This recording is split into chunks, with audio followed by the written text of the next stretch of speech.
प्रधानमंत्री नरेंद्र मोदी और अमेरिका के राष्ट्रपति डोनाल्ड ट्रंप के बीच आज फोन पर बातचीत हुई। मोदी ने गजा पीस प्लान लागू होने पर ट्रंप को बधाई भी दी।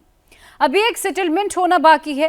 रूस और यूक्रेन के बीच भीषण जंग चल रही है और पुतिन ने आज यूक्रेन को टर्की के जरिए एक नई वार्निंग भेजी है।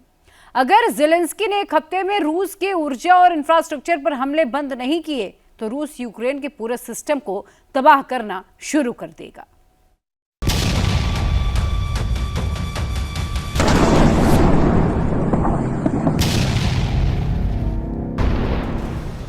पुतिन ने मिसाइल चलाई, जेलेंस्की का ओडेशा शहर जल उठा।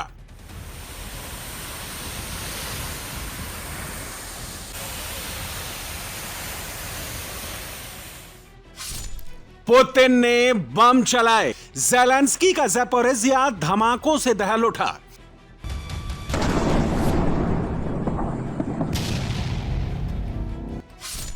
पुतिन ने कामिकाज़े ड्रोन भेजे, जेलेंस्की के सुमे में त्राहिमाम मच गया।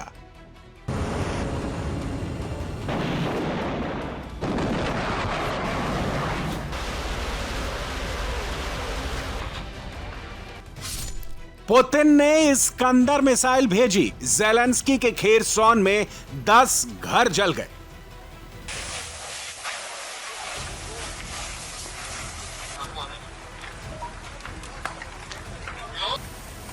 अक्टूबर के दूसरे हफ्ते में रूस यूक्रेन की जंग बहुत भीषण मोड़ पर आ गई है। दोनों ही देशों में ऑयल डिपो और गैस प्रोसेसिंग प्लांट जल रहे हैं।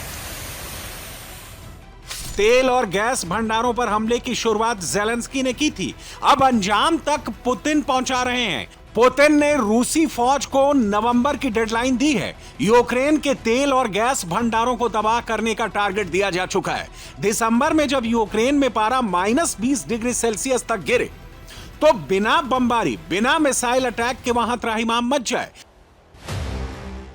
यह पुतिन की सोची समझी रणनीति है जिस पर रूसी फौजें अमल शुरू कर चुकी हैं।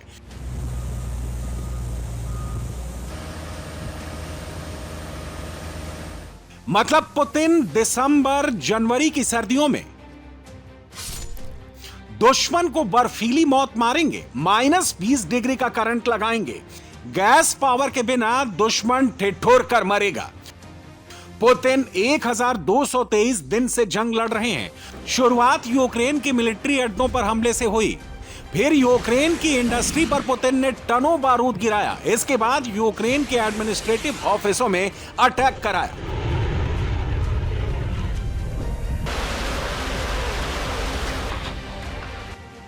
इसके बाद नाटो के हथियार डिपो पर पुतिन ने आग बरसाई, लेकिन यूक्रेन की नेचुरल गैस प्रोडक्शन कंपनियों और ऑयल डिपो को निशाना नहीं बनाया। अब पुतिन सबसे ज्यादा हमले गैस और ऑयल डिपो पर करा रहे हैं।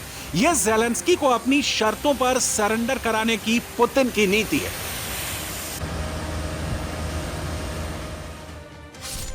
दिसंबर में यूक्रेन के तमाम इलाकों में भीषण सर्दी पड़ती है। कई इलाकों में पारा -20 डिग्री तक लुढ़क जाता है। जनवरी में बर्फीले तूफान चलते हैं। साइबेरिया से आने वाली बर्फीली हवाएं यूक्रेन में जनजीवन अस्त व्यस्त कर देती हैं।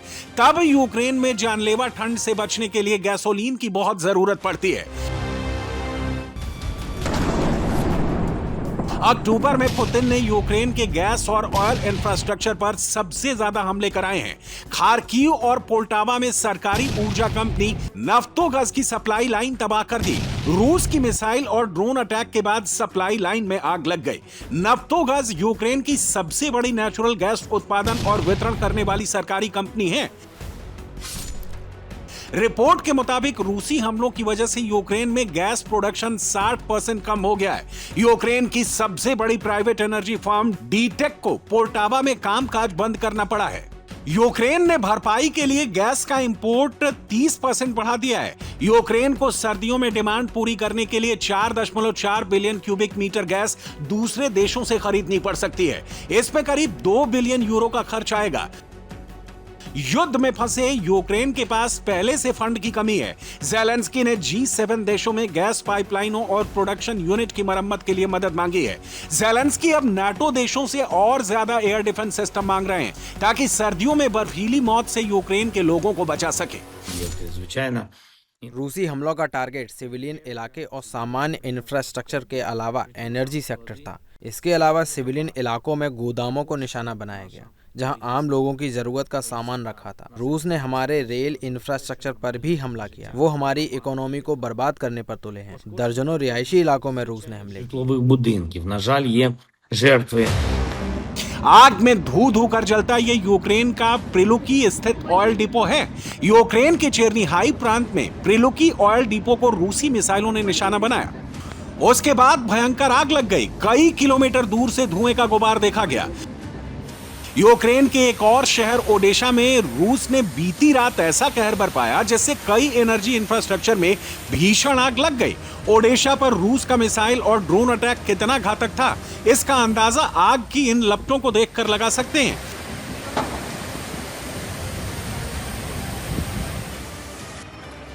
आग की चपेट में कई सिविलियन इलाके भी आ गए। ओडेशा पोर्ट को भी आग से भयंकर नुकसान हुआ। करीब 5 लोग झुलस गए। फायर फाइटर्स के लिए भी आग को बुझाना आसान नहीं था। रूसी हमले के बाद ओडेशा में 30,000 घरों की बत्ती गुल हो गई है। Сьогодні вночі Росія атакувала Одещину ударними. आज रात रूस ने ओडिशा में ड्रोन से हमला किया, जिससे आग लग गई। 2 रिहायशी घर आग की चपेट में आ गए। 4 घर क्षतिग्रस्त हो गए। एक गैस स्टेशन में भी आग लग गई। इसके अलावा बंदरगाह में भी भीषण आग लग गई, जहां लोगों की जरूरत के सामान से भरे कई कंटेनर जलकर राख हो गए। ये बहुत बड़ी आग थी। कई बार दमकल कर्मियों के लिए आग के केंद्र तक पहुंचना मुश्किल हो गया। Важко в деяких місцях дібратися до